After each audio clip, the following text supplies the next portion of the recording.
Hello दोस्तों, एक बार फिर से बहुत बहुत स्वागत आपका और एक नई सीरीज में एक नए साल के साथ नई शुरुआत। तो दोस्तों आप बिकॉज मैंने बेसिक में तो आपकी कॉन्टिन्यूस रहेंगी बिकॉज मैंने 7 वीडियोस दी हैं। तो उसी जो आपका मैंने जो सीरीज स्टार्ट की थी बेसिक में, तो उसमें वीडियोस आती रहेंगी दोस्तों। 8 9 10 इस तरह से हंड्रेड्स ऑफ वीडियोस आपको वहाँ बेसिक की मिलेंगी। लेकिन साथ साथ इसके कुछ स्टूडेंट्स ने मुझे बोला था कि मेरे पास जो व्हाट्सअप आए थे कि थोड़ा सा कुछ एक्स्ट्रा भी कराओ सर।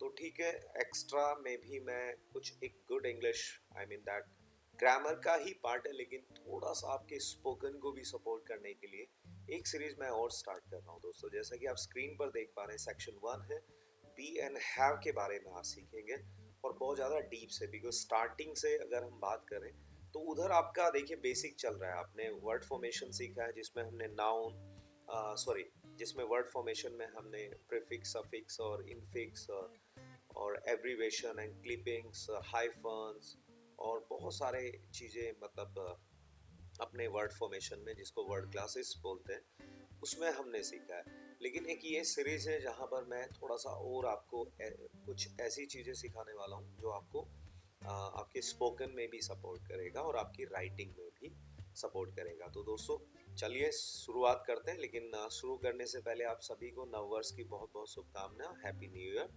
और please convey my message to your families as well, right. आपके परिवारों को भी बहुत बहुत शुभकामनाएं दोस्तों। तो चलिए स्टार्ट करते हैं बिकॉज आज एक 1 जनवरी है। तो इसको थोड़ा सा खास बनाते हुए कुछ आज खास ही पढ़ते हैं दोस्तों।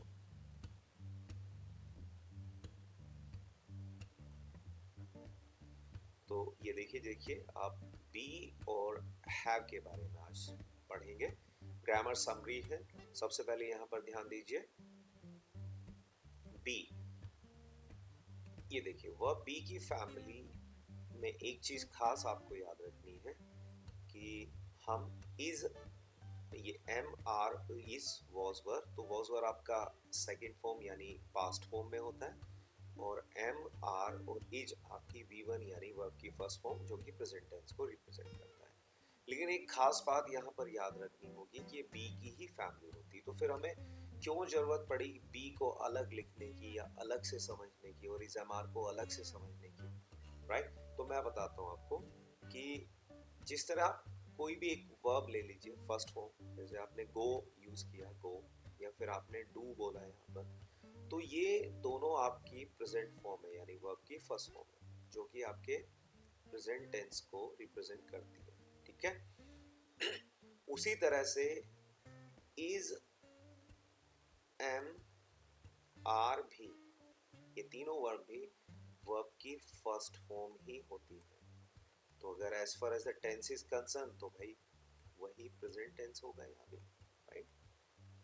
तो ये देखिए यहाँ पर थोड़ा सा मेरी वीडियो हरी है तो मैं यहाँ पर आपको बताने की कोशिश करता हूँ। ये देखिए नीचे हल्का सा यहाँ पर देखो, जिस तरह मैंने लिखा गो एंड डू, तो दोनों वर्ब की फर्स्ट फॉर्म है, ओके। और ये आपके प्रेजेंट टेंस को रिप्रेजेंट करती है, ठीक है। तो इन द सेम वे अगर मैं बोलूँ आपका जो इज है, एम और आर भी वर्ब की फर्स्ट फॉर्म ही है और ये भी प्रेजेंट टेंस को ही रिप्रेजेंट करती है, ठीक है। तो फिर बी को लिखने की क्या जरूरत है या हम बी क्यों यूज करते हैं, ये एक बहुत बड़ा क्वेश्चन और दिमाग में कंफ्यूजन भी रहता है। तो मैं आपको बता दूं कि बी इसलिए लिखा जाता है दोस्तों क्योंकि ये देखिए चैप्टर में आज हम यही स्टडी करेंगे, लेकिन फिर भी मैं थोड़ा सा स्टार्टिंग में आपको बताता हुआ चलता हूँ कि ये देखिए गो एंड डू आपकी दोनों ही इरेगुलर वर्ब है इंग्लिश में। तो रेगुलर इरेगुलर वर्ब्स के बारे में मैं आपको बताऊंगा, लेकिन थोड़ा रफली बता देता हूँ कि जो वर्ब्स अपनी second form and third form में डी और ईडी लगकर चेंज हो जाती है, यानी सेकेंड फॉर्म बन जाती है और थर्ड फॉर्म बन जाती है, वो सब रेगुलर है। और जो सेम रहती है या फिर चेंज हो जाती है उनको हम इरेगुलर वर्ब्स बोलते हैं। They are called irregular verbs, ठीक है, ध्यान से, उनको इरेगुलर वर्ब्स बोलते हैं, ठीक है। लेकिन बी का देखिए, तो बी में हमें क्या होता है कि जब भी आपको बी को लिंकिंग वर्ब में यूज करना हो या ऑक्सिलरी वर्ब या हेल्पिंग वर्ब में यूज करना हो तो उसमें हम इज एम आर को यूज कर लेते हैं इन तीनों वर्ब्स को अकॉर्डिंग टू सब्जेक्ट। जो भी हमारे सब्जेक्ट का एग्रीमेंट होता है उसके अकॉर्डिंग इन तीनों को यूज कर लेते हैं। बट अगर आपको इज एम आर को मेन वर्ब में लाना हो यानी वहां पर हेल्पिंग वर्ब या ऑक्सिलरी वर्ब दूसरी हो कोई, वहां पर इसको लाना हो या फिर इसका इन्फिनेटिव आपको बनाना हो या इसका कभी प्रेजेंट पार्टिसिपल बनाना हो, यानी आपको जिस तरह हम गोइंग में गो में आईएनजी लगाकर गोइंग बना लेते हैं, डू में आईएनजी लगाकर डूइंग बना लेते हैं, द सेम वे अगर आपको कभी इज में आईएनजी लगानी पड़े तो आप क्या इजिंग बनाएंगे? नहीं, याद रखिएगा इजिंग नहीं, फिर हम बी में ही आईएनजी लगा लेते हैं क्योंकि इज एम आर का जो मेन वर्ब माना जाता है वो बी को माना जाता है और ये दूसरी क्रियाओं के साथ भी आपको देखने को मिलती है। जैसे फॉर एग्जांपल अगर आपको विल के साथ कोई वर्ब यूज करनी है, भाई जैसे आप आई विल गो, आई शैल गो इस तरह बोलते हैं, विल हो, शैल हो, कैन हो, कोई भी मॉडल वर्ब हो आपकी जिसको मॉडल्स आप बोलते हैं, तो उनके साथ अगर आपको कभी भी इज एम आर को लगाना हो तो सिंपली आप बी लगाएंगे, तो ये it will be will be. लेकिन विल बी का मतलब आपको बहुत ही ओपनली मैं देखो यहाँ पर बताता हूँ, विल बी एक्चुअली आपको थोड़ा सा अपना चश्मा चेंज करना होंगे और चश्मे चेंज करते ही आपको पता लग जाएगा कि ये विल बी ही आपका विल इज है। बट बिकॉज हम इज लिख नहीं सकते क्योंकि इज एम आर हम लिंकिंग वर्ब और ऑक्सिलरी यानी दूसरी और क्रियाओं को सपोर्ट करते हैं, तो हम क्या करते हैं कि इसकी जो मेन वर्ब है यानी जो मेन वर्ब के रूप में इज आ सकती है वो बी के रूप में आ सकती है, तो विल बी। इस तरह आप should be, could be, will be, shall be, ये सभी चीजें आप मतलब इस तरह की क्रियाएं आप देखते हैं अपने चारों तरफ। ठीक है दोस्तों, अब एक बार देखिए स्क्रीन पर ध्यान दीजिएगा, बी यानी एम आर इज और वाज वर, तो we can use adjectives, noun और expression of place after be. तो जैसे कि हम फॉर्मेट्स में भी पढ़ाते हैं, आगे आप स्पोकन में देखिएगा फॉर्मेट्स भी स्टडी करेंगे बिकॉज एक स्पोकन सीरीज भी मैं स्टार्ट करूंगा साथ साथ, तो हम अलग अलग जो आपकी प्ले लिस्ट होंगी, तो देखिए अभी बेसिक इंग्लिश की प्ले लिस्ट में आपको 7 वीडियोस मिली है दोस्तों, और इसके बाद अब ये जो थोड़ा सा हटकर एक थोड़ी नॉलेज मैं दूंगा, इसमें भी बहुत सारी वीडियोस आएंगी।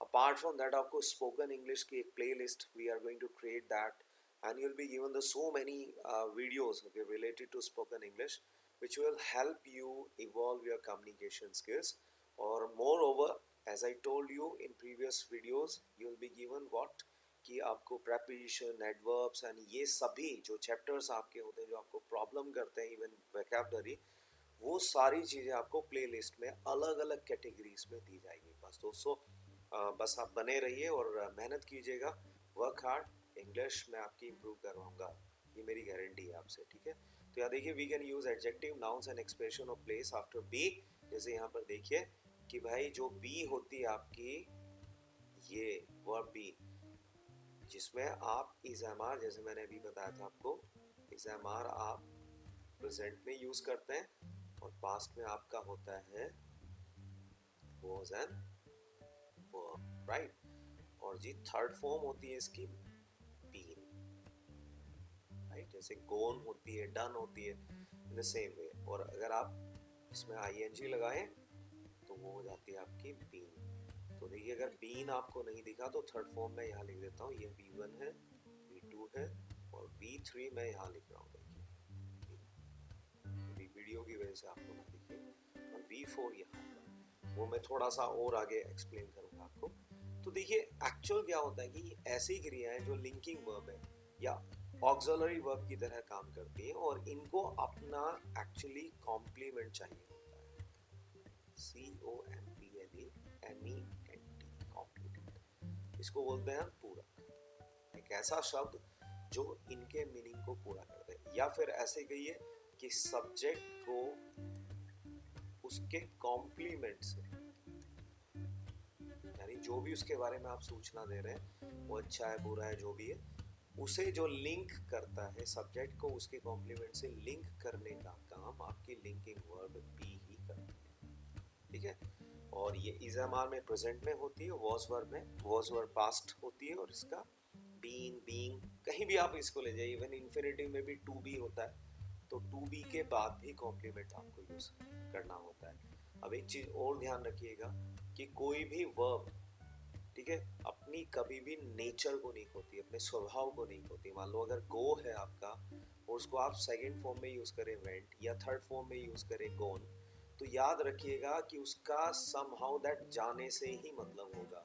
ये नहीं होता कि भाई गो का मतलब जाना है तो वेंट का मतलब मर गया, या फिर गोन का मतलब कुछ और हो गया, नहीं। इसी तरह से जब आपका इज भले ही वॉज में चला जाए, आप इज को वॉज में यूज करें, राइट, तो उसका मतलब ये नहीं होता कि भाई उसका होना खत्म हो गया, भले ही वो वर्तमान में होना है या पास्ट में होना है, लेकिन उसकी जो अपना स्वभाव है वो खत्म नहीं होता कभी भी, ठीक है।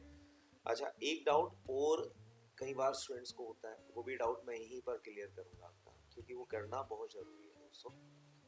और इस वीडियो में मैं चाहता हूँ कि वो डाउट्स आपके क्लियर हो, क्योंकि कुछ लोग कंफ्यूजन में की वजह से क्विट कर जाते हैं और आगे जो मोमेंटम उनका बना हुआ है सीखने का वो ख़त्म कर देते हैं। तो नेवर डू दैट, उसे मत करिए दोस्तों, प्लीज़ कीप योर मोमेंटम, उसको बनाए रखें आप, ठीक है। तो यहाँ देखिए, कुछ लोगों को एक डाउट होता है, देखिए मैं आगे आपको और बेसिक में जब आपको फाइनेट्स एंड नॉन फाइनेट्स पढ़ाऊंगा तो उस वक्त मैं आपको टेंसेस भी पढ़ाऊंगा। बिकॉज लोगों को कई बार डाउट होता है कि भाई टेंस 3 है लेकिन हम आपको 2 पढ़ाते हैं, टाइमिंग 3 देते हैं, तो वो भी मेरी वीडियोस आएंगी। लेकिन अभी तक के लिए एज ऑफ नाउ मैं देखिए एक चीज़ बताता हूँ आपको। कई बार हमें डाउट होता है कि भाई इज एम और जो आर होता है आपका, इसका मतलब है कि भाई हैं, हूँ या हो। अच्छा, कितने लोग मानते हैं? एक बार कमेंट जरूर करना प्लीज दोस्तों, ताकि एक एंगेजमेंट आपका पता लगे कि हाँ आप एंगेज्ड हैं और आप सारी वीडियोस को देख रहे हैं and you are preparing your notes. तो कितने लोग आप में से मानते हैं कि भाई इज का मतलब है हूँ है, या एम का मतलब हूँ है, ठीक है, आर का मतलब हो है, इस तरह से, या है। तो मैक्सिमम लोग मानते हैं इस तरह, लेकिन एक्चुअल में आपको एक सीक्रेट बताता हूँ कि ऐसा नहीं होता। That's not true. और ऐसा इसलिए नहीं होता कि देखिए मैं यहाँ पर 2 सेंटेंस लिख रहा हूँ, ध्यान से देखिए। मैं खुश हूँ, राइट, और मैंने इसको इंग्लिश में बोला आई एम हैप्पी, राइट। तो अब आपको डाउट क्या हो गया कि भाई ये जो एम आया है ना इसका मतलब हूँ हो गया, ठीक है। अब मैं यहाँ पर एक सेंटेंस लिखता हूँ, मैं वहां जाता हूँ, राइट, मैं वहां जाता हूँ। तो मैंने यहाँ पर इसको ट्रांसलेट किया, आई गो देयर। अब मैं आपसे ये पूछना चाहता हूँ कि जब आपने यहाँ हूँ लिखा था, तो अगर आप ये कहते हैं कि भाई हूँ का मतलब इंग्लिश में एम होता है, तो फिर यहाँ एम क्यों नहीं आया? ये देखिए, आई गो देयर, यहाँ तो एम नहीं है, नहीं है ना एम। तो ऐसा क्यों हुआ मैं बताता हूँ, देखिए यहाँ पर इसलिए ऐसा हुआ कि यहाँ पर भी आपने वर्ब की फर्स्ट फॉर्म यूज की है फाइनाइट वर्ब के रूप में, और यहाँ भी फाइनाइट वर्ब के रूप में आपने वर्ब की फर्स्ट फॉर्म यूज की। और जहां भी आप वर्ब की फर्स्ट फॉर्म यूज करेंगे एज अ फाइनाइट वर्ब, तो वो आपके प्रेजेंट टेंस को देती है, यानी प्रेजेंट टेंस का बोध कराती है, ठीक है जी। तो इसलिए यहाँ पर एम नहीं है, इसको और अच्छे से समझते हैं। जब तक आपको क्लियर ना हो, आप भले ही चाहे 1-2 वीडियोस और बनानी पड़े इसी के ऊपर, बट कमेंट जरूर करें, लाइक करें वीडियोस को भाई, सब्सक्राइब करें, ठीक है, तभी तो नॉलेज बढ़ेगी। इंग्लिश को अगर चाहते हो ज़्यादा सीखना तो करना पड़ेगा। अब देखिए, जनरली लोग, देखिए यहाँ पर ये चीज़ जाननी पड़ेगी, present tense and past tense, right. ये हो गया present tense and this is past tense, ठीक है। तो भाई एक क्वेश्चन यहाँ पर, मान लो आप इंडियन है, राइट, इंडियन, मैं तो नॉर्थ इंडिया से आता हूँ, और वैसे जहाँ भी अगर कोई साउथ इंडिया से भी आता है, if someone belongs to South India, right, तो हर जगह, चाहे वो राजस्थान से, मध्य प्रदेश से, कहीं से भी, किसी भी पार्ट से, तो मैंने एक चीज़ नोटिस की, अगर आपने भी की हो और आपने एक्सपीरियंस किया है, कि हमारे यहाँ पर क्योंकि हम बाइलिंगुअल हो जाते हैं, तो भाई इंग्लिश हम सीख रहे हैं, जो फर्स्ट लैंग्वेज है आपकी वो होती है आपकी अपनी मातृभाषा, और सेकंड लैंग्वेज आप सीख रहे हैं, तो हमें क्या होता है कि जो हमारी लैंग्वेज है यानी जो इंग्लिश है, उसे हमारी जो नेटिव भाषा है उसके आधार पर सिखाया जाता है। तो जैसे स्कूल्स वगैरह में अगर हमें सपोज कोई टीचर प्रेजेंट टेंस सिखा रहा है, ठीक है जी, तो हमें सिखाया जाता है कि भाई जिन हिंदी वाक्यों के अंत में हैं, हूँ, हो आदि आता है, तो मान लीजिए कि वो अर्थ वर्तमान काल है आपका, वर्तमान काल, ठीक है जी, मान लिया, चलिए वर्तमान काल है। तो वहीं दूसरी तरफ अगर मैं यही चीज करूं कि भाई सपोज कोई बच्चा ब्रिटिश है, राइट, या अमेरिकन है, तो ऑब्वियसली वहां पर भी लोग ग्रामर सीखते हैं या फिर इंग्लिश सीखते हैं स्कूल जाकर, तो उनको भी टेंसेस पढ़ाए जाते हैं। तो वो लोग किस तरह से टेंस सीखते होंगे, यानी इसी पैटर्न पर जैसे हम सीखते हैं कि भाई जिन हिंदी वाक्यों में है, हूँ, था, थी, थे होता है, तो वो टेंस हो जाता है। लेकिन नहीं, ऐसा नहीं होता दोस्तों। तो फिर वो कैसे सीखते हैं? तो उनको सिखाया जाता है कि देखिए, मैं आगे आपको सेंटेंसेस में भी ये क्लियर करूंगा कि किसी भी सिंपल सेंटेंस में केवल एक फाइनाइट वर्ब होती है। ध्यान से सुनिएगा, once again I am repeating that, किसी भी सिंपल सेंटेंस में केवल एक फाइनाइट वर्ब होती है, ओके। और फाइनाइट वर्ब आपके टेंस का बोध कराती है, यानी किस टेंस में आपका सेंटेंस है ये बोध आपकी फाइनाइट कराएगी, ठीक है दोस्तों। जैसे फॉर एग्जांपल अगर मैं यहाँ पर एक सेंटेंस लिखता हूँ, I am a teacher, I am a teacher, तो देखिए teacher, I am a teacher, तो यहाँ पर फाइनाइट वर्ब ऑब्वियसली एम है, और अब आप देखिए एम की जो फॉर्म है वो कौन सी है, फर्स्ट फॉर्म। तो याद रखिए कि प्रेजेंट टेंस बराबर यानी वर्ब की फर्स्ट फॉर्म, और पास्ट टेंस बोले तो V2 यानी वर्ब की सेकंड फॉर्म। तो अगर आपकी फाइनाइट वर्ब की फर्स्ट फॉर्म में, तो वो सेंटेंस आपका प्रेजेंट टेंस में, ये याद रखना होगा आपको, ठीक है जी। और अगर आपकी फाइनाइट वर्ब सेकंड फॉर्म में, तो आपका टेंस पास्ट हो जाता है। जैसे अगर मैं इसी सेंटेंस को पास्ट करूं, तो यहाँ देखिए मुझे एम की सेकेंड फॉर्म लिखनी होगी वॉज, और वॉज आपका एम की सेकेंड फॉर्म होती है, तो ये हो गया आपका past tense, this is called past tense, ठीक है जी। तो इस तरीके से अब देखिए, अगर मान लो मैं यहाँ पर आपको थोड़ा सा मैथमेटिक्स के हिसाब से पढ़ाता हूँ, अगर आपकी फर्स्ट फॉर्म प्रेजेंट टेंस है, ठीक है जी, तो प्रेजेंट टेंस हिंदी में कैसे पहचान रहे आप, है, हूँ। तो सीधा सीधा एक फंडा हो गया ना कि वर्ब की फर्स्ट फॉर्म बराबर है, हूँ, यानी जहां भी आप वर्ब की फर्स्ट फॉर्म यूज करेंगे एज अ फाइनाइट वर्ब, तो वहां पर बाय डिफॉल्ट आपके है, हूँ ये साउंड आएगी, ऑब्वियस है, ठीक है।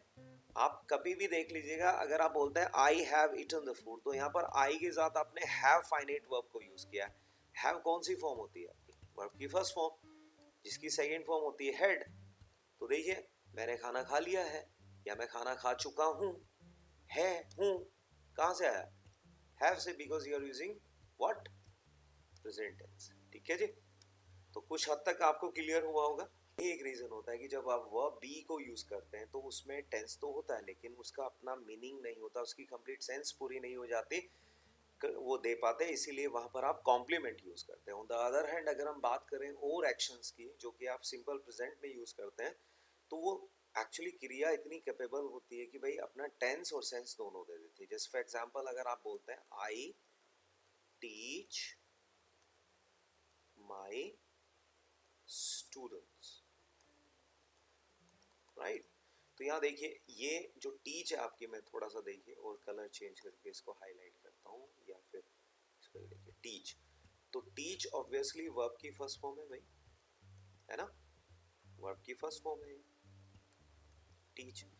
तो टेंस कौन सा हुआ, बोलिए, वेरी गुड, प्रेजेंट, ओके। और अब चूंकि ये पढ़ाना भाई टीच मीन्स पढ़ाना, तो इसमें अपना इसका मीनिंग भी है। तो आई टीच, अब ये पढ़ाने का काम कब हो जाता है? वर्तमान में। तो that I teach my students. Okay, अब अगर इसको पास्ट में चेंज करना है, सपोज आप इसको पास्ट बनाना चाहते हैं, तो वर्ब की फर्स्ट फॉर्म को सेकंड फॉर्म में ले जाएंगे, और टीच की सेकंड फॉर्म क्या हो गई? टॉट। तो simply you can make that I taught my student, मैंने अपने स्टूडेंट्स को पढ़ाया था। ये तो हो गया आपका वर्ब का खेल, क्योंकि डायनेमिक है। ठीक है, और इसको हम इस तरह से भी समझ सकते हैं कि दो चीजें आपको याद रखनी है, एक होती है स्टेटिव। तो आज के बाद देखिए ध्यान रखना, अगर कोई टेंसेस पूछता है तो याद रखना भाई, एक तो होता है आपका स्टेटिव प्रेजेंट, ठीक है, और दूसरा होता है आपका डायनेमिक। तो डायनेमिक और स्टेटिव में क्या अंतर है, समझ लीजिए। देखिए ध्यान से, अगर कहीं भी आप वर्तमान में सिंपल प्रेजेंट में एक्शन करते हैं, जहां पर आपका एक्शन होता है, ध्यान से सुनिएगा मेरी बात को, एक्शन करते हैं, तो वहां पर आप क्या करेंगे, सब्जेक्ट के साथ सिंपली कुछ नहीं करना आपको, सब्जेक्ट रखो, उसके बाद बेस फॉर्म में आएगा, किसी भी वर्ब की बेस फॉर्म। हाँ बस इतने याद रखिएगा, वो मैं आगे पढ़ाऊंगा आपको, कि भाई अगर आपका सब्जेक्ट सिंगुलर है तो वहां पर सिंगुलर वर्ब, जो मैंने पिछली वीडियोस में भी आपको वर्ड फॉर्मेशन में बताया था कि वर्ब में एस या ईएस लगाकर आप किसी भी रेगुलर इरेगुलर वर्ब में उसको सिंगुलर बनाएंगे। और अगर आपका सब्जेक्ट प्लूरल है यानी बहुवचन है, तो प्लूरल सब्जेक्ट में आप केवल वर्ब की फर्स्ट फॉर्म लिखेंगे, उसके साथ और कुछ भी नहीं। और जो कॉमन जेंडर की प्रोनाउंस है, जैसे आई है, वी है, यू है, दे है, उनके साथ भी वर्ब की फर्स्ट फॉर्म ही लगाएंगे। तो ये तो हो गया आपका एक मेनली डायनेमिक वाला, ठीक है, फंडा। और अगर हम स्टेटिव की बात करें तो भाई स्टेटिव में आपको अच्छे से पता है, ई के साथ एम आता है प्रेजेंट में, ही के साथ भी इज है, और शी के साथ भी इज है जी, और कोई भी नेम है आपका उसके साथ इज है, कोई भी सिंगुलर सब्जेक्ट आप यूज कर रहे हैं उसके साथ भी क्या है, इज है। और on the other hand if we talk about that, you है आपका, यू के साथ आर है जी, वी के साथ आर है, दे के साथ भी आर है, और कोई भी प्लूरल सब्जेक्ट है आपका तो उसके साथ भी आर है, ठीक है ये। ओके, लेकिन स्टेटिव क्यों होता है, क्योंकि इसमें आप ना किसी की स्थिति बताते हैं, किसी की स्थिति, इस तरह के एक्सप्रेशन देते हैं वहां पर, ताकि या तो आप उसकी क्वालिटी बताएं या उसका प्रोफेशन बताएं, किसी का नाम बताएं, किसी की स्थिति बताएं, किसी की जगह बताएं कि वो कहाँ है। तो इस तरीके से आप इन चीजों को स्टेटिव में रखते हैं। तो बी जो आता है आपका, देखिए अभी कॉन्टिन्यूस की बात नहीं कर रहा हूं मैं, प्रोग्रेसिव की, वो आगे पढ़ाऊंगा, लेकिन अभी तक के लिए इतना समझिए कि जो बी आप यूज करते हैं जमात, उसके साथ आप तीन कॉम्प्लीमेंट अभी जनरली यूज कर सकते हैं, या तो फिर नाउन, नाउन में आपके नाम आ जाते हैं, आपके प्रोफेशन आ जाते हैं, आपके रिलेशन आ जाते हैं, जैसे she is my aunty, he is my uncle, he is my brother, she is my sister, इस तरह के एक्सप्रेशन आप देते हैं, ठीक है।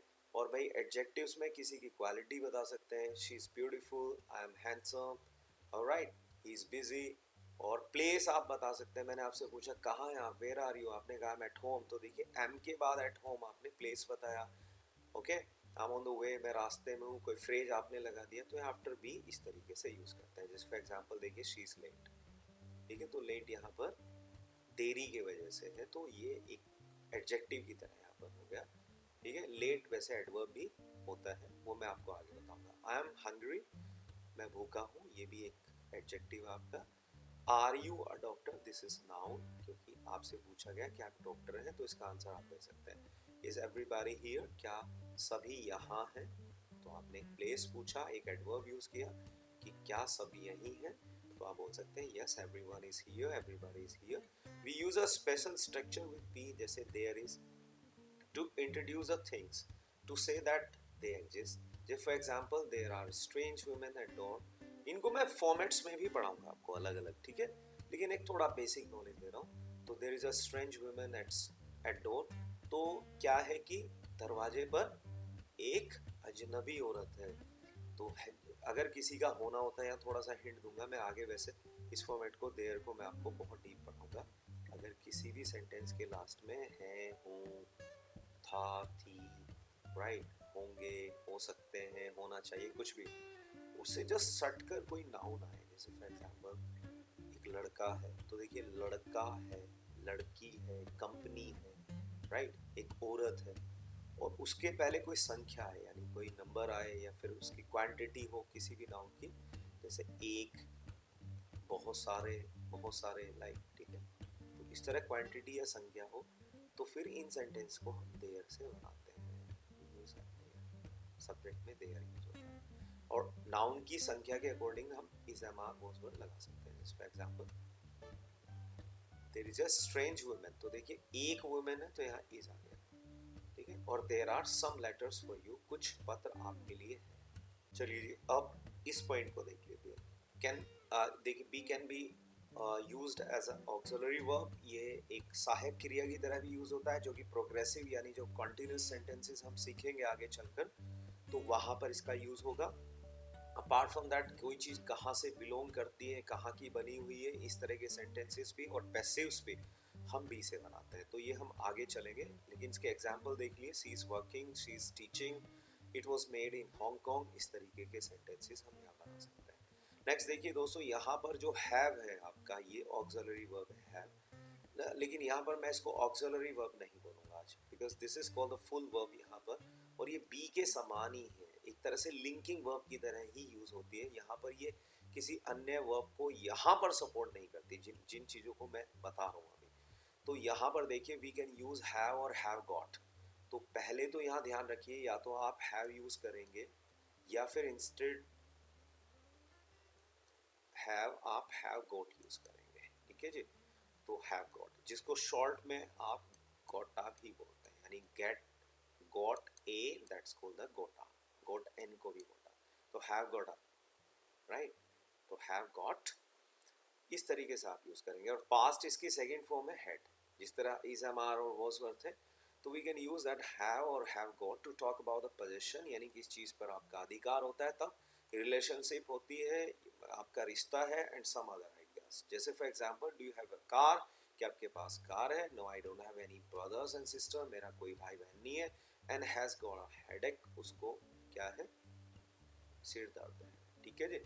And we can use have to talk about some kinds of action, तो देखिए जैसे फॉर एग्जांपल हम कुछ फिक्स एक्शंस में भी इसका यूज करते हैं। कैसे करते हैं यहाँ देखिए, जस्ट फॉर एग्जांपल देखिए I am going to have shower, तो देखिए यहाँ पर it's a short of phrasal verb बोल सकते हैं। फ्रेजल वर्ब तो we can not say that, but एक कंपाउंड वर्ड की तरह यूज होता है, लेट्स हैव अ शावर, ठीक है, अपने आप में है ये phrase, this is called that phrase, have a shower, यानी नहाना, ठीक है, स्नान करना, शावर लेना। And what time do you have breakfast, और कितने समय यानी किस वक्त आप ब्रेकफास्ट लेते हैं, तो वहां पर भी यानी खाने पीने की सेंस में भी हैव का यूज कर लेते हैं। और हाँ, एक और ध्यान रखिएगा दोस्तों प्लीज, मैं ये चीज आपको बता देता हूँ कि जहां पर भी आप खाने पीने की बात करते हैं, जैसे फॉर एग्जांपल आप ईट यूज करते हैं, ड्रिंक यूज करते हैं, राइट, और हैव यूज करते हैं, समटाइम्स वी यूज टेक, तो मैं बस यही बताना चाहता हूँ कि आप टेक का यूज ना करें, this is not good word of right for these kind of things, इन चीज़ों के लिए अच्छा वर्ड नहीं माना जाता, फॉर्मल नहीं है, तो इंस्टेड ऑफ टेक आप या तो खाने के लिए ईट यूज करें या फिर हैव यूज करें, इसी तरह पीने के लिए आप हैव यूज करें, ओके, और या फिर ड्रिंक यूज करें, ठीक है, तो ये याद रखिएगा। तो यहाँ पर देखिए हैव ब्रेकफास्ट, ठीक है जी। Have can also be an auxiliary verb, लेकिन वो चीज़ें फिर आगे स्टडी करेंगे, तो उसको यहाँ पर हटा देते हैं, अभी वी आर नॉट स्टडिंग। तो आज तक के लिए यही था, बी और हैव को कैसे हम यूज करते हैं, ठीक है दोस्तों। तो आगे देखिए, pre test which units do you need, इसको हम टेस्ट को आपके डिस्क्रिप्शन में डाल देंगे, जिस टेस्ट को आप एक बार दे देना और मुझे इसके आंसर्स व्हाट्सएप पर भेजिएगा प्लीज, ठीक है, ये आप पीडीएफ वहीं से डाउनलोड कर लें, ठीक है दोस्तों। तो अभी तक के लिए इतना ही, और आशा करता हूँ कि आपको बी का छोटा सा मतलब एक थोड़ा सा एक कंसेप्ट समझ में आया होगा। अगर आया है तो प्लीज वीडियो को लाइक करें, और आपका दिन शुभ हो, आपका नया साल बहुत अच्छे से जाए दोस्तों, 2023 यानी 2023 आपके जीवन में नई खुशियां लेकर आए। और मेरा just please convey my message to your family members as well and say to them and wish okay भाई दैम हैप्पी न्यू ईयर मेरी तरफ से और मेरे परिवार की तरफ से। अभी तक के लिए इतना ही, नेक्स्ट वीडियो में मिलूंगा जल्दी ही। Thank you so much.